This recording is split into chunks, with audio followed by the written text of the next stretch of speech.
வணக்கம். இது தஞ்சாவூர் பள்ளி அக்ரஹாரத்தில் ஒரு புது வீடு. அந்த புது வீட்டுக்கு நம்ம போட்டு கொடுத்துருக்கிற ஒரு சோலார் ஆன் கிரிட் சிஸ்டம். இது ஹோம் சோலார் சிஸ்டம்.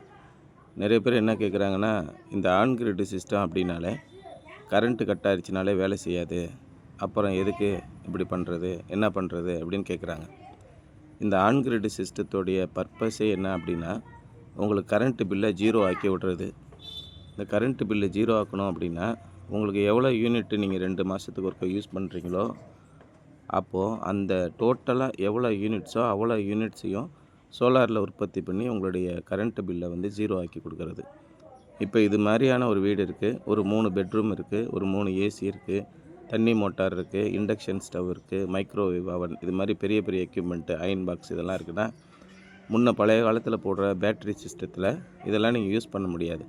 ஒரு சில வீடுகளில் லிஃப்டெல்லாம் இருக்குது. அந்த லிஃப்டெல்லாம் இருக்கும்போது உங்களால் சோலாரில் அந்த லிஃப்டெல்லாம் இயக்க முடியாது. இப்போ இந்த மாதிரி ஆன் கிரிட் சிஸ்டத்தில் 100% எல்லாமே இபியில் தான் ரன் ஆகும். நீங்கள் எத்தனை ஏசி போட்டாலும் டைரெக்டாக சோலார் சிஸ்டத்தில் ஓடாது. சோலார் சிஸ்டம் ஒரு சப்போர்ட் சிஸ்டம் மாதிரி தான் இருக்கும். அதனால் எல்லாமே ஓடிக்கிட்டு இருக்கும்.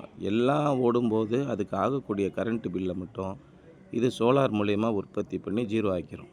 நிறைய பேர் கேட்குறாங்க, சார் நைட்டில் தானே நாங்கள் ஏசி போடுவோம், நைட்டில் தான் ஃபேன் லைட்லாம் அதிகமாக யூஸ் ஆகுது, பகலில் ப்ரொடக்ஷன் ஆகிற சோலார் எப்படி நைட்டுக்கு சப்போர்ட் ஆகும் அப்படின்னு.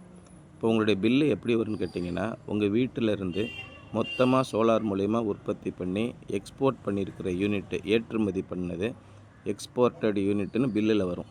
அதே மாதிரி இபியிலேருந்து நீங்கள் வாங்கியிருக்கிறது இம்போர்ட்டட் யூனிட்டு, உங்களை யூனிட்டுக்கு வாங்கியிருக்கிறீங்க அப்படின்ற கணக்கில் இம்போர்ட்டட் யூனிட்டுன்னு கணக்கில் வரும். அப்போது டோட்டல் இம்போர்ட்டு இபியிலேருந்து நீங்கள் எத்தனை யூனிட்டு வாங்கியிருக்கிறீங்க? 1400 யூனிட் வாங்கியிருக்கிறீங்க. சோலார் மூலியமாக எவ்வளோ நீங்கள் யூனிட் உற்பத்தி பண்ணியிருக்கிறீங்க? 1200 யூனிட்டு. அப்போ 1200 யூனிட்டை 1400 யூனிட்டில் கழித்து பேலன்ஸ் இருக்கிற 200 யூனிட்டு மட்டும்தான் பில்லிங்க்கு போகும்.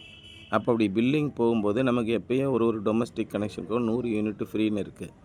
அப்போ 200 யூனிட்டில் 100 யூனிட்டு ஃப்ரீ ஆகிடும். அப்போ 100 யூனிட்டு ஃப்ரீயான பிறகு பேலன்ஸ் இருக்கிற 100 யூனிட்டுக்கு மட்டும் ₹2.25 நீங்கள் கட்டுவீங்க. ₹220. நெட்வொர்க் சார்ஜு ஒரு கிலோவாட்டுக்கு ₹100. ஆக 3 கிலோவாட்டுக்கு ₹300. அப்போ பார்த்தீங்கன்னா உங்களுடைய கரண்ட்டு பில்லு ₹500 நிற்கும்.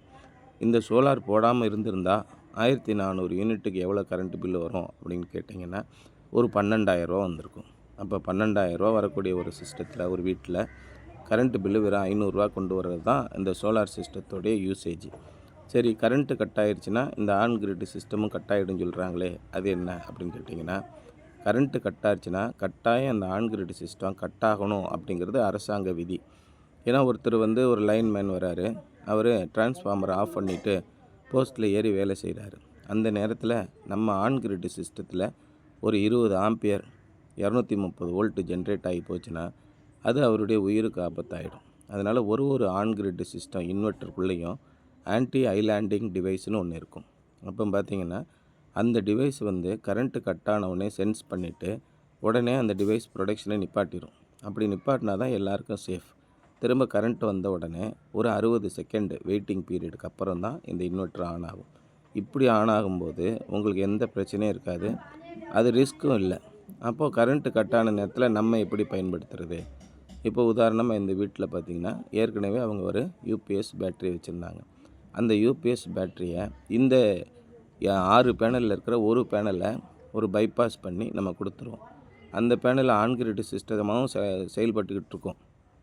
கரண்ட்டு கட்டான நேரத்தில் மட்டும் அது ஆஃப் கிரிடாக செயல்படும். அதுக்கு ஒரு ரெக்டிஃபையர் சர்க்யூட் போட்டு ரிவர்ஸ் ப்ரொடக்ஷன் கொடுத்து அதிலேருந்து சோலார் பேனலில் எப்போ பேட்ரி டிப்ளீட் ஆகுதோ, பேட்ரி எப்போ குறையுதோ அப்போ மட்டும் சோலார்லேருந்து எடுத்துக்கிடும். உங்களுக்கே தெரியும், யூபிஎஸ் அப்படிங்கிறது எப்போயுமே இபி கரண்ட்டோட சார்ஜிலேயே இருக்கும். அப்படி இபி கரண்ட்டோட சார்ஜில் இருக்கும்போது ஃபுல்லாகவே தான் இருக்கும்.